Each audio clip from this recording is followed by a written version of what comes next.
So you are watching radical video. This is part 2. This one might have a lot of parts to it.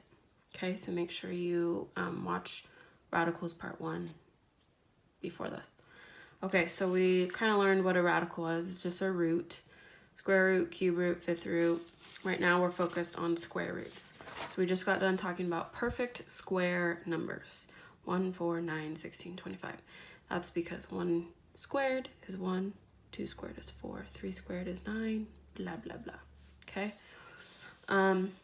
So the next thing I want to cover, this is kind of just some extra information, but you guys are in high school, so you should know this. So let's make sure we know what principal roots are.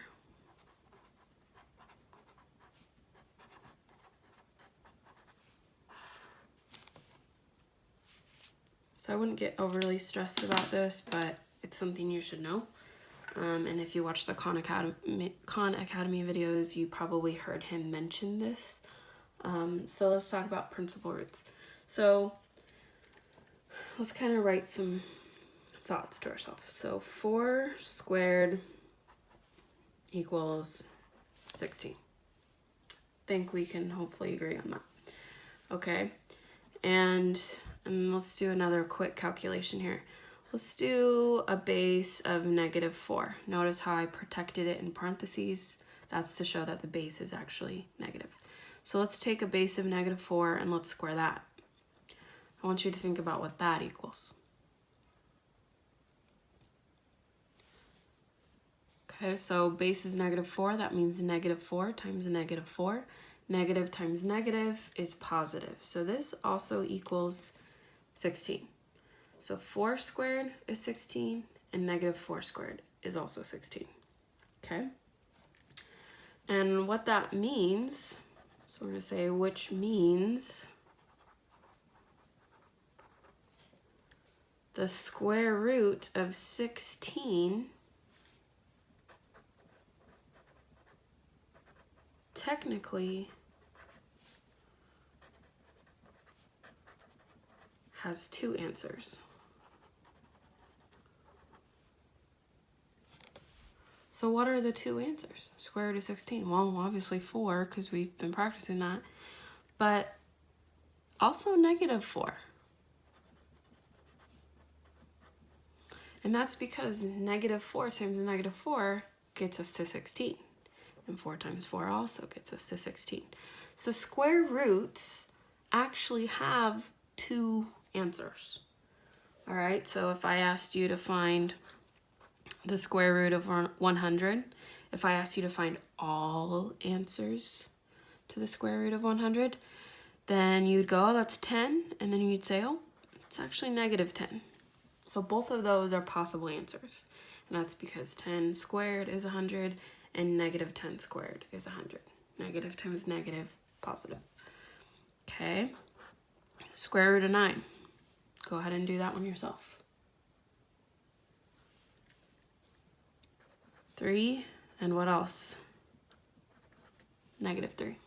Okay, now this is really all I wanted to show you, because what you kind of need to take from this is that typically we don't write both answers. We do and we don't. When we get into more difficult stuff for quadratics, then we want both answers. But for this, for right now, what we're doing, we kind of just stick with the positive answers, and those positive values are called principal roots. So unless it says like find all answers, then really you would just write the principal root, which is the positive value. So just make a little note to yourself. It says typically we just write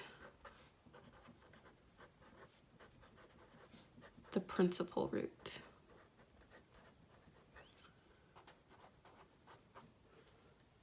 Which is the positive answer.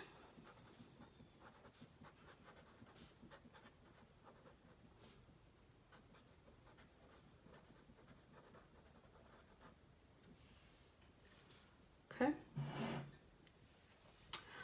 All right. And then let's do a teeny bit of practice. Oops.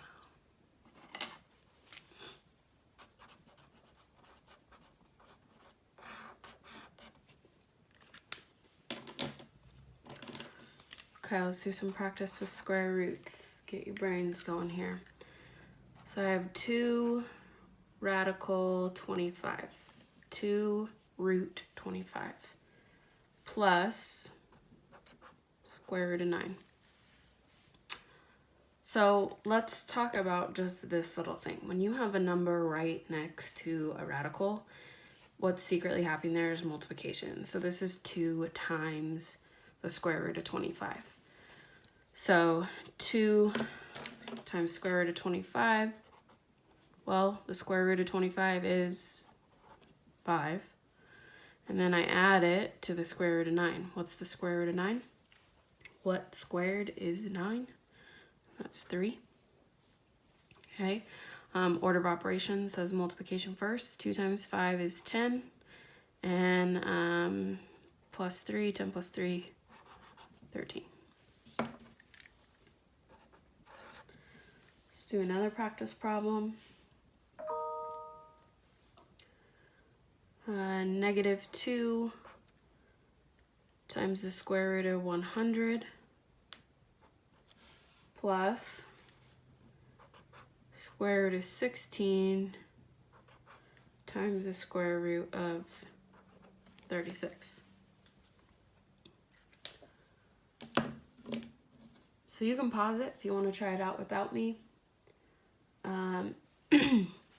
But I'm going to simplify the roots first if possible. These are all perfect square numbers, so that's great. Square root of 100 is 10. Square root of 16 is 4. Square root of 36 is 6. So I have -2 times 10. Drop down my plus sign. Drop down my multiplication dot there. And now we have to follow order of operations. So we multiply here, and then we add up those 2 products. So -2 times 10 is -20. 4 times 6 is 24. And I have to add those up. -20 plus 24 is 4. Okay. So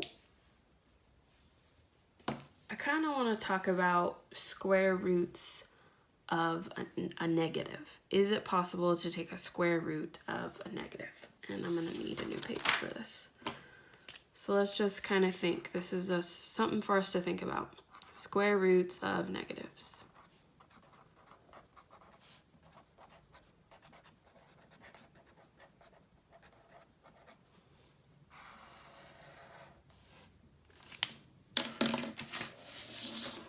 Okay, square roots of negatives. So for example, let's think about like the square root of -16. So we've done a lot of square roots of 16. We just found that square root of 16 technically has 2 answers, 4 and -4. But what would the answer be to the square root of -16? Something squared is -16. Let's even think about if it's possible. So 4 squared, 16. -4 squared, 16. Neither one of these are negative. So is it possible to have something squared equal to -16? And the answer is no. And that's because, like in this, you're doing 4 times 4. So positive times positive equals positive. And then in this example, you had a negative base, so you're taking a negative, timesing by another negative, but negative times negative is positive. So really, it's kind of, I don't want to say impossible because that's mathematically false, but right now you can't really take square roots of negatives, okay? Later on in your math careers, you'll realize that technically you kind of can, but they're called imaginary numbers. So you're just gonna say square roots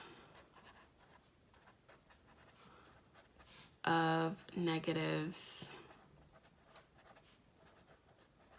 are imaginary numbers. Okay, Now, do you need to look up what imaginary number is? You totally can, but it's not something I'm going to teach you in Algebra 2. That's a Algebra 3-4 type of a thing, I think. So for right now, I just need you to know, like, I'm only going to test you, or you're only going to see square roots of positive numbers in my class, okay? And then let's do a little bit more practice. Hopefully you guys can't hear my stomach growling. If so, I'm sorry. So we're gonna do practice, but I'm also gonna be like teaching you things kind of throughout this. So here we go. If I have negative 25 times negative 4, we kind of did this on the previous page down here. I simplified the square root, and then I multiplied. You can do it that way as long as they're perfect square numbers. So that's one way. I could say that's a 5, that's a 2, and I could get 10. But there is another way to get it, okay? And it's useful for us to see it. So if I'm multiplying two radicals, as long as they have the same index, and I'm talking about that little number up here, as long as they have the same index, I can just like multiply the radicands, the numbers underneath. So I can make this one big radical and say that this is the same as the square root of 25 times 4. And the square root of 25 times 4, well, 25 times 4 is 100. And what's the square root of 100? 10. Okay, but like I said, we could have simplified first, got a 5 here, a 2 here. 5 times 2 is 10.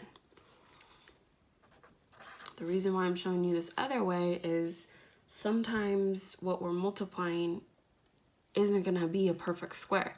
So if you had the square root of 18 times the square root of 2,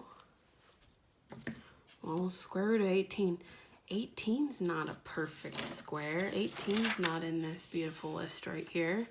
And 2 isn't in a perfect square either. But let's see, maybe I can multiply the radicals and it ends up being a perfect square number. So I think to myself, okay, let's just multiply 18 times 2, put that underneath the radical. 18 times 2 is 36. Square root of 36 is 6. So that worked out in our favor. So knowing that process is going to be helpful to you also. Okay, let's maybe do a tiny bit of division even. Let's do some dividing square roots.